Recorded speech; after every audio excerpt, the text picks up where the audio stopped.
All right, so now let's get to the money. So much money being stolen all the times. But we're just talking about the sanctuary part. So you need to know the major players in this money scheme. And it's once again we go right back to the nonprofits, man, because the nonprofits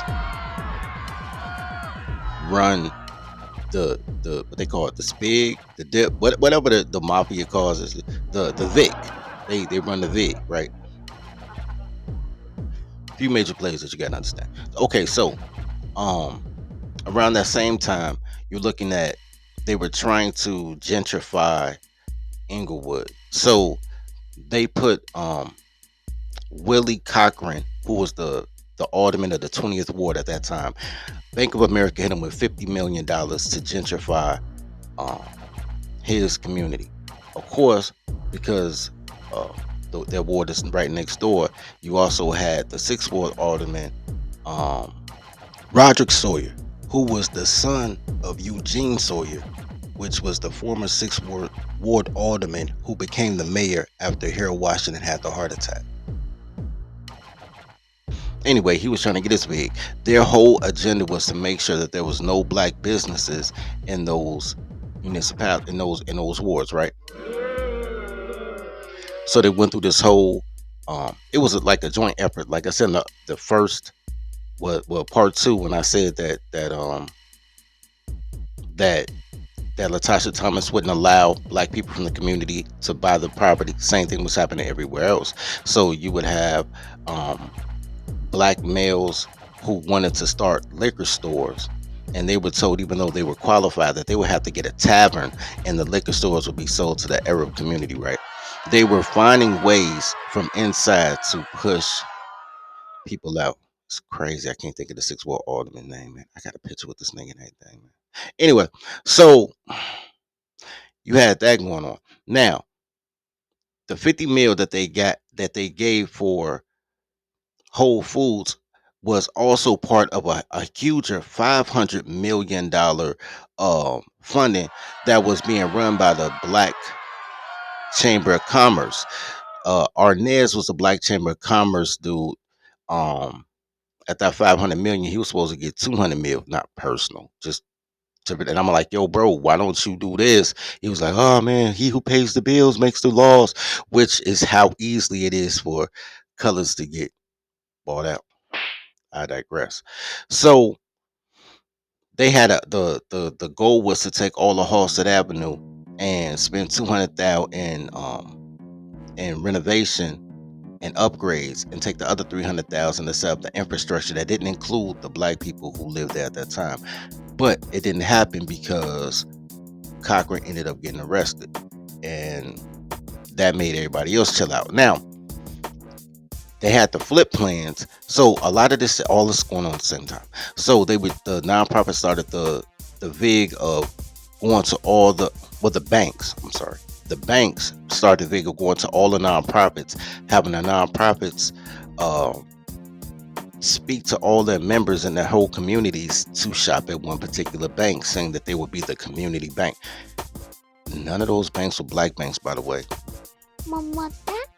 because colors don't care about color unless it's who black men are marrying. I guess I don't know, but anyway, so you had you had Northern Bank and Chase Bank dealing with I don't want to misspeak, but I believe they were dealing with a couple of organizations. I'm not gonna say the organizations because I don't want to misspeak on who they represented. And then you had um, Jamal Jamal Green popped in the scene. Wait, no, I'll wait before I get to Jamal. So while all that's happening, the banks are coming through. Now the banks still have all these foreclosures on their records. So let me tell you a couple other people. So then you get Mark Carter and J.R. Flemings. They come in, and shout out to them. They come in and they decide that because Bank of America had to get all the houses off the books, which goes back to how the Urban League steals everything. Fuck the Urban League. The Urban League had a program at that time called the Neighborhood Stabilization Program, in which if you lived in the community or you grew up in that community, if you could prove that you had an address there at least 5 years before the foreclosure crisis, you would be able to get the house for $100. And then they had other programs to help you fix the house. J.R. Flemings was running one of the programs, so they were trying to give him 500 houses. Mark Carter, he was kicking down people's doors at City Hall. And from my understanding, they were trying to give him a few too. So I told them, because I came through like, yo, it's your boy. You know what I'm saying? Holla at your boy. Like, bro, I need you to loan me 10 houses. That's a crazy favor, but I'm like, I ain't paying for this shit. Like, loan me 10 houses because I want to enact the head agency, right? Which is an agency that a voucher program for men. They was like, oh nah, bro, we gonna get all these houses to homeless women because single moms need help. And I'm like, nigga, do you know by the time she gets to you, nigga, how many motherfuckers she fucked over? She done fucked over she had to get rid of Section 8 CHAC, Christian Charity, Habitat for Humanity, emergency housing. Uh, bro, like, if she's still homeless when and she needs you, her life is already in shambles, my G. Like, just give me the house. And so if you give a man a house, he'll start a family. You give a woman a house, she won't need no man. Keep these hoes homeless and give bros shelter, man. Like, make affordable housing for men. They ain't listen to me because they raised by single mothers and they want women to be empowered. And it's the whole gist of this will be women being empowered. By the way, everything that the downfall of Chicago is everybody looks out for the black women and nobody gives a shit about nobody else, including black women. Mama, black women do not want to see their sons succeed, their men succeed, their communities. They don't give a shit, but everybody cares about them. So at the crazy thing is that the JR gave away the 500 houses to black women. Well, they got 50 houses at first. Somehow him and Mark Carter cussed out everybody at City Hall. They didn't get the 500 houses. I heard about it. That was hilarious. But they got 50 houses at first. They renovated 35 of the 50 houses. They put women in 35 of the 50 houses. 29 of those 35 houses came back damaged. But I mean, why not, right? Because I told them they them with the lowest of the low. And then Jay had the nerve to turn around after helping all these black women and going against black men. This nigga marries a Asian. That's hilarious. He was like, I can't even deal with these black women. I was like, I told you, nigga, you should have gave me the houses. Anyway, um, so they got the banks coming in trying to be the lenders for the Neighborhood Stabilization Act, and that's how they got they link into the community, right? So then after they get into the community, they say, well, man, if you bank with us, then we'll help you get the houses. We'll give you like home loans for like $1 or some shit, which is based on the same homes that were foreclosed in the first place. It's a good lick if you can get it. Good lick if you can get it, right? But people, they know the nonprofits don't see 3 steps ahead, so they're like, okay, cool. One of them who saw 2 steps ahead, but not three. Now we get to Jamal. So Jamal come in and somehow he gets them to get the 500 million that they were supposed to give Arnaz. They gave Jamal for something that he was calling the Bank of Chicago. But I don't think he got the money from Bank of America. I think he got the money from Chase. Look it up, man. Look anyway. And what they ended up doing is they were using that money to buy out other smaller institutions just to make sure, destabilization happened. The main thing that was happening while all the money was getting shuffled around was Obama wanted a library.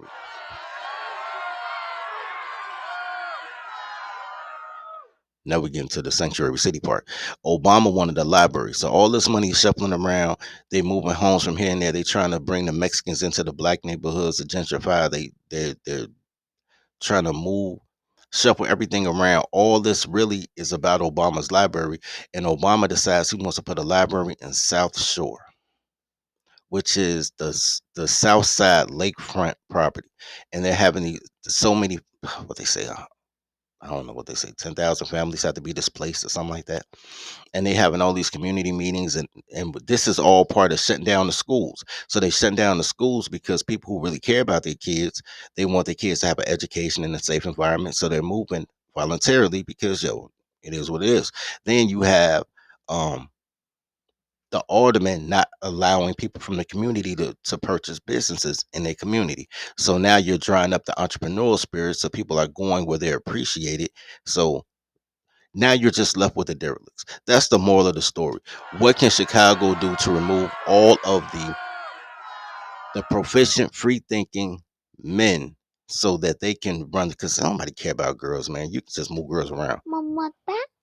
Give girls a peppermint, a pickle with a peppermint, and you could take their whole land. Girls don't care about shit. So they're trying to get rid of the guys, which they did do, and the only ones left were the derelicts.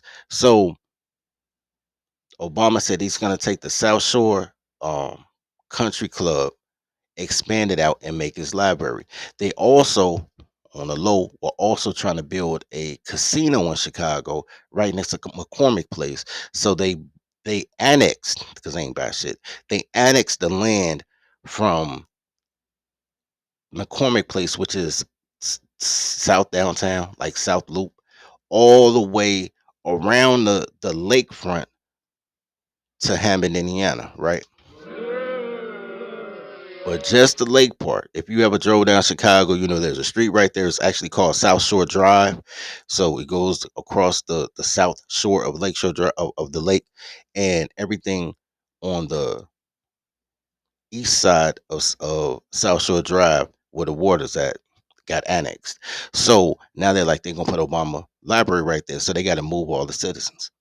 They already not shut down the schools. They already shut down the businesses. It really like a ghost town over there, man. I ain't even gonna lie, it's shit like a ghost town.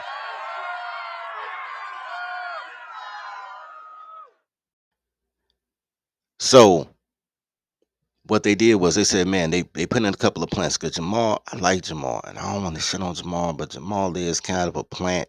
You know what I'm saying? They kind of put him in under the Rahm Emanuel administration as a controlled opposition, and now he's just being rewarded. That's how he got the bank. And then they put him in because they have him and Brandon Johnson. They were the the arbiters to make sure that no matter what happens, that the Obama library goes through, right, for good or for worse, right, good for better or for worse. So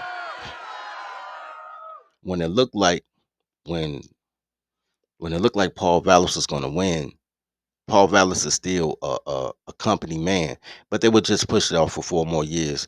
Now the Brandon Johnson, and they probably gonna knock down everything by tomorrow. Um, and the last step, the last step between now and getting Obama's library is making South Shore the sanctuary location. And I guarantee that they'll move these migrants as needed to destabilize communities so they can get more people to move. They just want the residents out so Obama can be a king. Maybe I should name this the Obama Library Conspiracy or something. Because that's kind of what it is. Sidebar. The reason I don't really rock with Jamal or um, Brian Mullins or a lot of the other guys, JR, is because when it comes down to I'm like, yo, this is what we need to make sure that the guys are straight. Because when the men are straight, everybody's straight. And all of these supporters are toddlers, man, are women. So all the women want to do is make sure that the men stay down and the women stay up, and they call that empowerment, right? So it'll be like, yo, they'll see that and they're like, yo, man, oh, smart as hell. They be like, oh, but he don't give a fuck about women. And it's never that I don't give a fuck about women, is that they don't give a fuck about men. When we went up there, I told you every single time when we went to deal with Rosita, Shalonda, and them at the schools, and they tried to steal my curriculum for the boys and then take all the credit. And when I was like, no, just give me the boys, and they like, what about the girls? They're like, you a woman, you worry about the girls. When I went to JR and was like, yo, man, we need housing for men, he like, what about the women? Like, everything about Chicago is woman centric, which is why it's so much crime and so much poverty and so much dumb shit. And I would suggest that if you're an intelligent man, Chicago may not be the place for you. Anyway, Anyway, stay tuned for part 4.